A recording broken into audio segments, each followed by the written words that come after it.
Primeira carta de Pedro.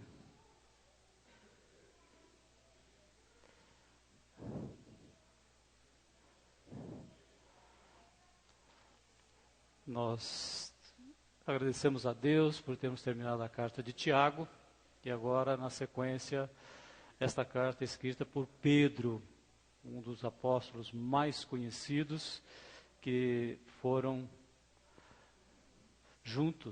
junto com todos os demais cumprir a missão que Jesus nos deixou. Capítulo 1, versículos 1 e 2.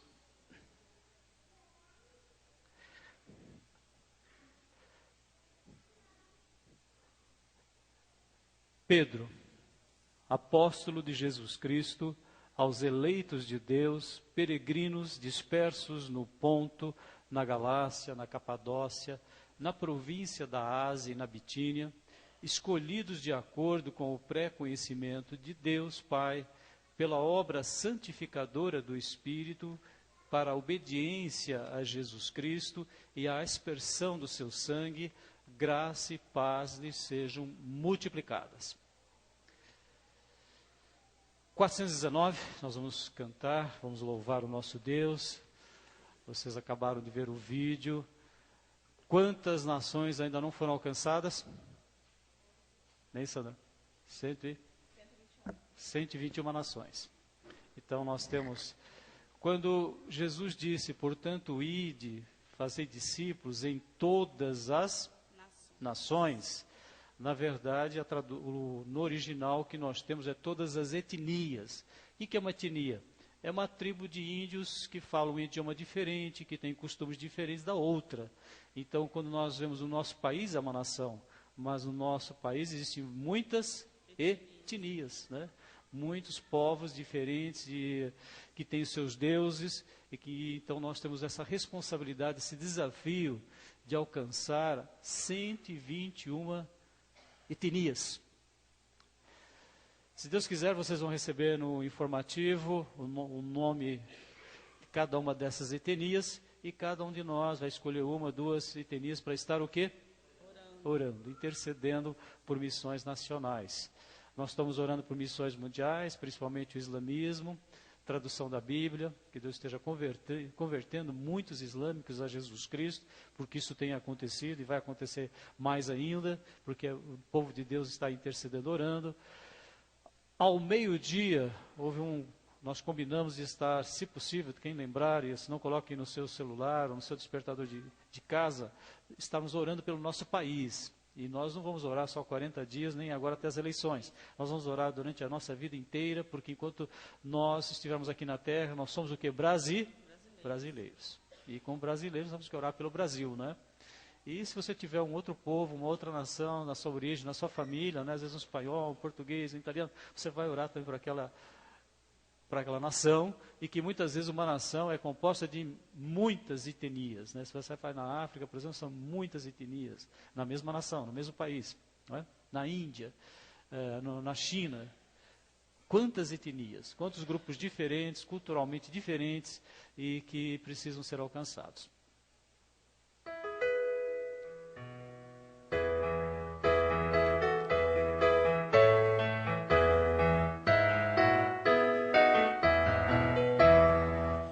Mãos ao trabalho, crentes, vai já passando ao voo. Vamos enquanto temos nossa vida em flor. Vamos enquanto é dia, com força trabalhar. Deixa que a noite já não é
carta de Pedro, capítulo 1, de 1 a 2, nós acabamos de ler. E essa carta tem um significado muito importante para os nossos dias, porque foi escrita em torno do ano 62, 63, 64. O que isso quer dizer? Quer dizer que a Igreja de Jesus Cristo, depois de ter enfrentado dificuldades com seus próprios concidadãos, com os judeus, vocês sabem que os judeus perseguiram aqueles judeus que haviam se convertido, começou a sofrer uma perseguição muito grande por parte do Império Romano. Então, o Império Romano, ele vinha como se fosse um trator, passando por cima dos cristãos, com múltiplas formas de perseguição. De sacrifício, de sofrimento, de morte de cristãos. Então ela foi escrita num contexto de perseguição. Será que hoje nós estamos enfrentando perseguição? Bom, perseguição política, perseguição organizada por parte de nações, de países. Nós temos aproximadamente 100 milhões de cristãos que estão vivendo debaixo do regime de perseguição. Mas nós temos uma perseguição mais velada, mais escondida, né, que é a sociedade atual, a cultura dos nossos dias, os meios de comunicação, de uma forma também avassaladora, querendo desviar o nosso foco de Deus, de Jesus Cristo, do Espírito Santo. Então, o que você vê? Uma sociedade extremamente materialista, vivendo em função do prazer, vivendo em função da ganância, da vaidade, e que por causa disso, quer comprometer, inclusive, a vida dos cristãos. Então, nós enfrentamos perseguições ou não? Sim, nós enfrentamos essa perseguição e hoje os meios de comunicação, principalmente a mídia, está sendo considerada não só pelos cristãos. Desligaram o celular já? Todo mundo desligou? Todo mundo desligou o celular? Então, até nós estamos enfrentando essa luta tão grande que é a mídia querendo fazer a nossa cabeça. Nossa maneira de pensar. Então, quando nós temos essa oportunidade de entrar em contato com esse texto de Pedro, nós vamos pensar um aspecto importantíssimo, né? A minha vida, eu sou um adorador. Antes de tudo, eu sou um adorador. Então, você fala, não, eu sou mecânico, eu sou engenheiro, eu sou isso. Não, você é um adorador. Então, nós somos adoradores. Sou pai, sou mãe, sou filho. Não, você é um adorador. Certo? Vamos desligar os celulares, por favor. Então, porque o texto já foi lido. Então, nós somos o quê? Adoradores. Então, ore por isso. Será que existe missão? Será que existe coisa melhor que ser um adorador? Existe? Não. Nós somos adoradores. Certo? Então, o que Pedro está colocando aqui para nós é um aspecto importantíssimo. Nós somos adoradores. Ah, mas amanhã eu vou para a escola, eu vou trabalhar. Você é um adorador. Então, ele coloca na sua introdução dois aspectos importantes. Primeiro, ele fala dele mesmo. Depois, ele fala de mim e de você. Então, todas as vezes que nós tivermos na nossa vida, no nosso dia a dia, nós vamos falar de nós. É interessante quando ele coloca, eu, apóstolo de Jesus Cristo. Algum de nós vai poder dizer que nós somos apóstolos de Jesus? Não, porque o termo apostolado, ele tem um significado funcional, né? Apostolado é alguém que recebeu a mensagem de Jesus, diretamente de Jesus, e ele então tinha autoridade, tinha capacidade e ele tinha autenticidade. Então ele tinha autoridade, porque ele recebeu a autoridade de Jesus, ele recebeu força, poder do Espírito Santo, ele tinha capacidade que foi dada pelo Espírito Santo, e ele tinha autenticidade, ele era autêntico, ele realmente era apóstolo de Jesus. Nós não podemos dizer que somos apóstolos, mas nós podemos dizer que somos o quê? Discípulos de Jesus. Quem falou? Então o que nós falamos? Então, dois irmãos falaram, né? Nós somos o quê? Discípulos de Jesus. Vamos orar por isso? Eu não sou apóstolo, mas eu sou o quê? Discípulo de Jesus. Vamos falar juntos? Eu sou discípulo de Jesus. Certo? Então, eu sou discípulo de Jesus.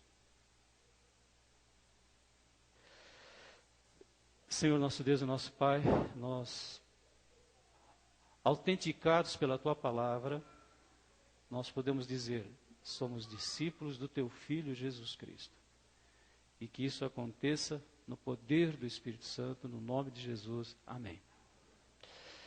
E o que é um discípulo, né? Mas antes vamos ver o que é um apóstolo, né? Se nós prestarmos atenção àquilo que ele está dizendo, eu sou apóstolo de Jesus, então eu recebi uma autoridade, um poder, eu não tenho autoridade e poder em mim mesmo, mas eu recebi autoridade para propagar este evangelho.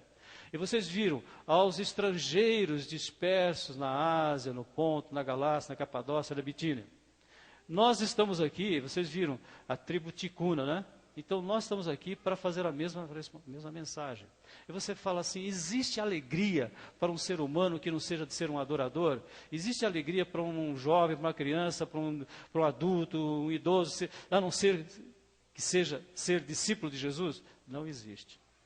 Já tentaram várias possibilidades, e você e eu já tentamos várias maneiras de sermos felizes, de termos uma vida com significado, e nós chegamos à conclusão que só existe uma maneira de você viver bem, ser discípulo de Jesus. Será que nós estaríamos bem nas nossas casas? Hoje, não, é da hora de culto, todo mundo está reunido, eu podia ir, mas não fui. Será que seria bom para nós isso? Não seria. Então o que nós vemos é que o que Deus está nos ensinando é que lá no deserto havia o quê? Qual era o foco, qual era o ponto de adoração? Tabernáculo. Quando o tabernáculo foi inaugurado, o que aconteceu? A glória do Senhor encheu o tabernáculo. Aí depois, Moisés, nós lemos hoje, quando o templo foi inaugurado, o que aconteceu? A glória do Senhor encheu o templo. Quando Isaías foi chamado, com todas as suas dificuldades, com todos os seus problemas, o que aconteceu? A glória do Senhor estava repleta no templo. Quando Deus nos converteu, o que aconteceu? Nós recebemos a pessoa do Espírito Santo. E a Bíblia diz que nós devemos ser cheios do Espírito Santo. Irmãos, nós temos que tirar da nossa cabeça que não é a minha vontade, o meu querer, meu projeto de vida, que é importante. O que é importante é que eu tenho a glória do Senhor enchendo a minha vida. E que, portanto, não há espaço para mais nada. Mas como é que ficam meus estudos? Para a glória do Senhor. Como é que fica o meu trabalho? Para a glória do Senhor. Como é que eu estou lá na universidade? Para a glória do Senhor. Como é que eu moro na rua Alameda de Espanha, 149? Para a glória do Senhor. Por que eu tenho um marido, uma esposa, um filho? Para a glória do Senhor. Por que eu estou naquela sala de aula? Para a glória do Senhor. Porque vocês são o quê? O que Jesus disse? Sal da terra e a luz do mundo. Então não existe outra maneira. E o que nós percebemos nisso, quando nós pensamos a respeito de Pedro, então hoje nós vamos ver Pedro. Pedro é um exemplo para nós, não é? E qual era o trabalho dele? Pedro, o que ele era? Pescador. Para ser pescador no mar da Galileia, que muitas vezes, normalmente a pescaria acontecia de dia ou de noite? Na madrugada, geralmente, né? Na madrugada. Então, de noite, praticamente. Para ser um pescador, você precisa ser uma pessoa de coragem. Enfrentar o mar é coisa simples. Tempestades, nós sabemos que a Bíblia usa Jesus usou até essa figura. Então, para ser um pescador do mar da Galileia, não um pescador aí do Rio Paraná, que você senta lá né? Esse pescador é tranquilo. Mas para ser um pescador, para viver da pescaria, para sobreviver com a pescaria, quem já foi a uma praia, viu os pescadores chegando de madrugada, esbavoridos, cansados, porque tiveram que passar a noite enfrentando as ondas, tentando pescar, e para sobrevivência. Ser um pescador tem que ser uma pessoa de coragem para enfrentar esse mundo. Ser um pescador precisa ser uma pessoa habilidosa, capacitada. Geralmente, pescador é filho de pescador. E nós somos filhos do maior pescador da face da terra. Quem é? Jesus. Então nós somos filhos, mas a todos que o receberam foi-lhes dado o direito de serem feitos filhos de Deus. Então, alguns aspectos importantes nós vamos ver com relação a essa função de Pedro. Alguns dizem, inclusive, que o Mar da Galileia era uma fonte de alimento para... Eles faziam até exportação de peixe, né? Salgavam o peixe e exportavam. Então eles viviam daquilo. Capacidade, preparo, genética, vamos dizer assim, de trabalho, porque era filho de pescadores, pessoas corajosas, pessoas habilidosas, pessoas que estavam acostumadas a enfrentar esse mundo, que é um mundo, vocês sabem, cheio de pressões. Primeiro aspecto importante, para você ser um pescador, você tem que ser chamado. Não adianta você querer ser porque você quer ser. Você tem que ser chamado. Todos nós somos chamados. Olha, depois de 40 dias no deserto, Jesus orando durante 40 dias, é interessante você prestar atenção nesse aspecto da oração, né? Tendo sido tentado por Satanás, estava entre as feras e os anjos o serviam. E começou a pregar, saiu do deserto, começou a pregar e diz assim: o tempo está cumprido, é chegado o reino de Deus, arrependei-vos e crede no Evangelho. Irmãos, olha, vejam o que aconteceu com aqueles índios. Alguém aqui já pensou em se matar? Não seja falso. Não seja falso. É muito raro. Nem assim, uma passagem rápida, vou me matar. Estou feliz, estou infeliz, estou triste. Aquela menina não me deu bola. Foi feita uma pesquisa uma vez em Campinas, deu um número assustador, porque a pesquisa não revelava, a pessoa não se revelava, não se expressava. Vocês viram o que acontece lá na tribo Ticuna? Vocês sabem o que acontece no Japão? É verdade ou não? Cadê o japonês aí? O que acontece lá no Japão? O menino não entra na faculdade, não consegue passar no vestibular, o que se faz? Existem algumas praças que dizem assim, não se mate. Algumas praças, porque vocês gostam. Então, irmãos, não existe outra solução para o ser humano. Ele precisa estar realmente convicto de que ele foi chamado, porque esse mundo é terrível. Mas esse mundo é uma bênção também, porque é aqui que nós ganhamos as almas. É aqui que nós temos uma missão. Então, Jesus trouxe uma mensagem. Não existe mensagem que salve o ser humano, para o seu amigo, para o seu colega, para o seu cliente. Não existe uma mensagem que não seja essa: arrependei-vos e crede em Jesus. Arrependei-vos e crede em Jesus. Aqueles índios que estavam acabando com as suas próprias vidas, o alcoolismo que estava dominando, provavelmente a tuberculose tomando conta, porque geralmente o índio não tem defesa contra a TB, e outras coisas mais acontecem que os brancos levam, e vocês viram a oposição que os missionários enfrentavam. Não pode destruir a cultura do índio, né?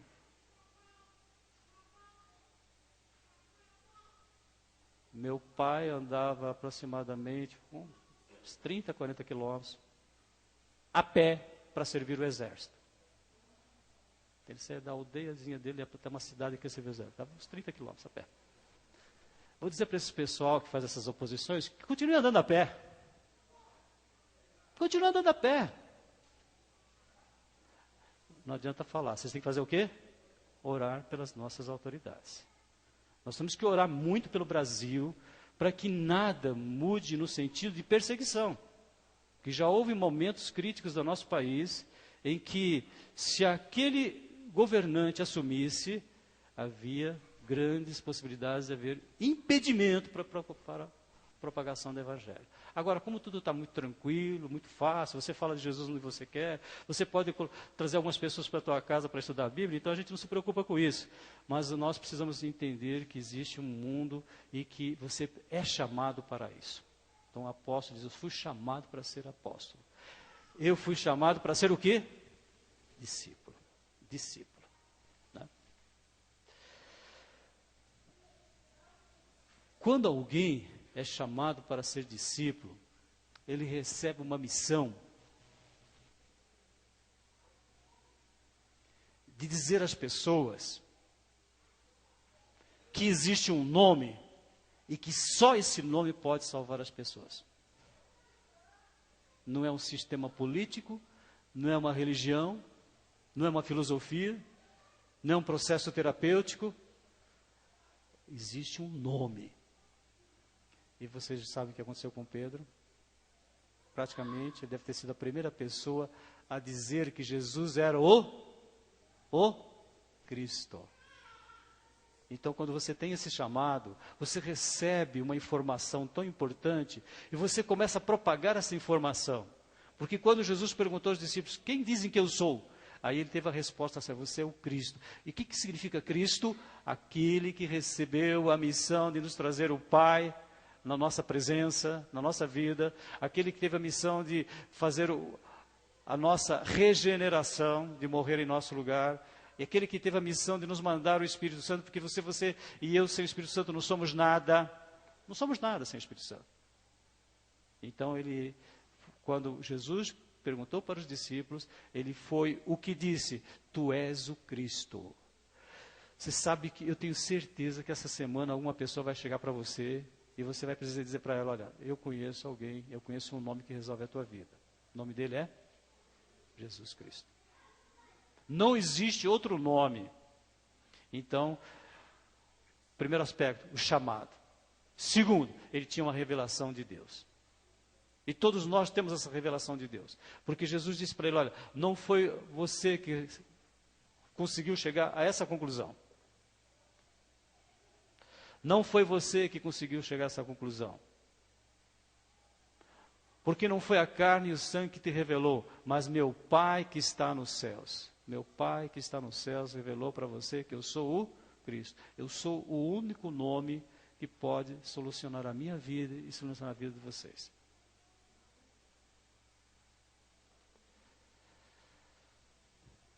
Chamado, quando Jesus disse para ele largar as redes, imediatamente ele largou as redes e foi seguir Jesus.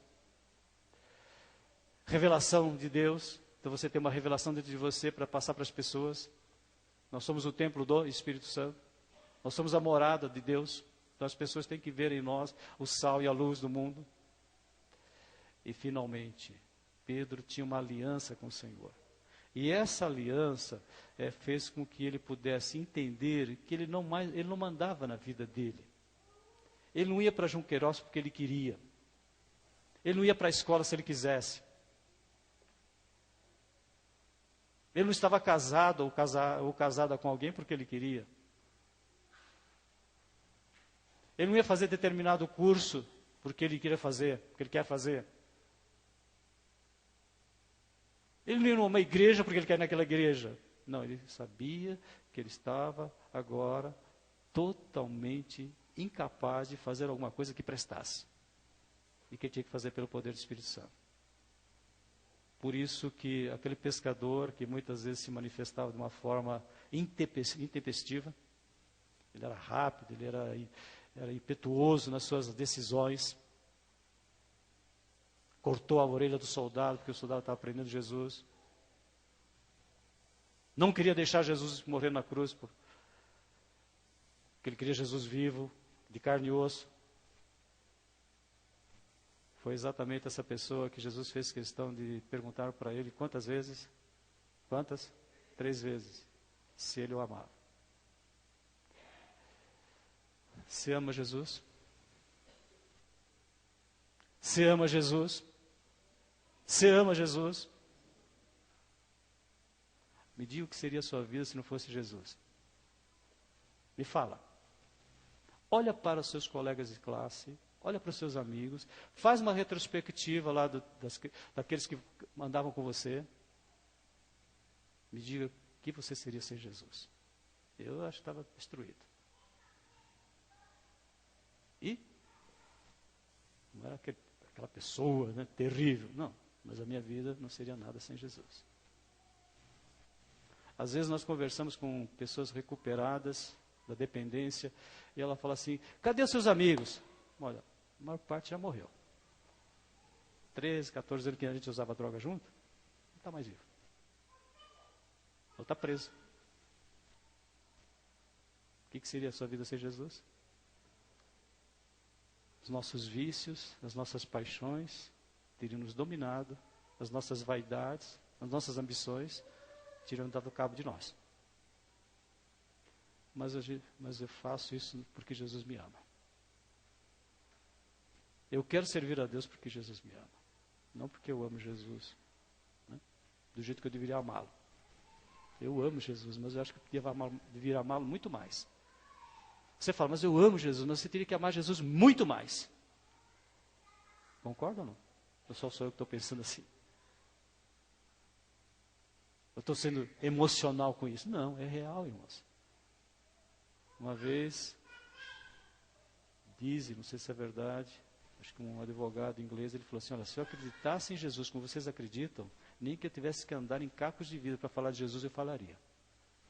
Se eu tivesse a convicção que vocês têm, eu largaria tudo, e nem que eu tivesse que andar em cacos de vidro. Alguém que tem coragem de andar em cacos de vidro para falar de Jesus? Provavelmente não. Né? Na realidade que nós estamos hoje, não. Então, Pedro é um exemplo de chamado, largou tudo para seguir Jesus. É um exemplo de revelação divina. Ele recebeu a revelação de Deus, que aquele era o Cristo. Você recebeu a revelação de Deus, que o Espírito Santo falou para você, você precisa de Jesus. Nós temos crianças, adolescentes aqui, que têm tudo para ser de Jesus. Porque, olha, desde criança ouviram falar de Jesus. Né, Sandra? Já nasceram ouvindo falar de Jesus. Vocês olham para os seus amigos, seus colegas, vocês veem que estão perdidos. Pensa um pouquinho. Você saber que vocês estão protegidas, guardadas pelo Espírito Santo. Mas a gente não consegue, não. Se fosse para a gente caía todo dia, toda hora. Mas o Espírito Santo nos guarda. Ele é poderoso para nos guardar e tropeçar. Então, o primeiro aspecto importante que nós estamos vendo nessa manhã. Pedro, um exemplo autêntico de alguém que precisava de Jesus. Devia ser um bom pescador. Talvez ele tivesse sonhos mirabolantes a respeito da sua empresa de pesca. Exportar, não sei se você já exportava, mas, né? Corajoso, habilidoso, genética de pescador, que era, geralmente é filho de pescador, mas ele aceitou o chamado. Ele passou a ser a mensagem viva do Evangelho, e ele tinha uma aliança com Jesus.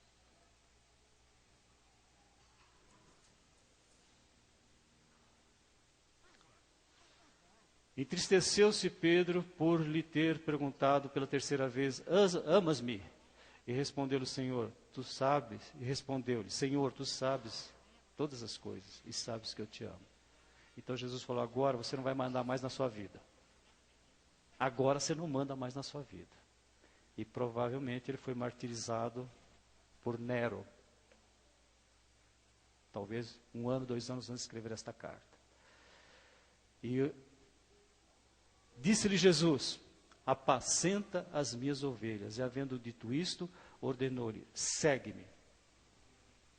Segue-me. Então, já estou crucificado com Cristo. Não vivo mais eu, Cristo vive em mim. E a vida que eu vivo agora na carne, vou vivê-la na fé no Filho de Deus, que me amou e assim mesmo se entregou por mim. Então, nós vamos pedir que Deus abençoe, que haja um grande desprendimento da minha parte, da sua parte, para fazermos essa tarefa. E Jesus simplificou tanto, que uma frase só dá o ponto de partida para tudo. Qual é a frase que ele falou? Que nós temos falado aqui todos os dias? Rogai ao Senhor da seara que mande mais ser fez.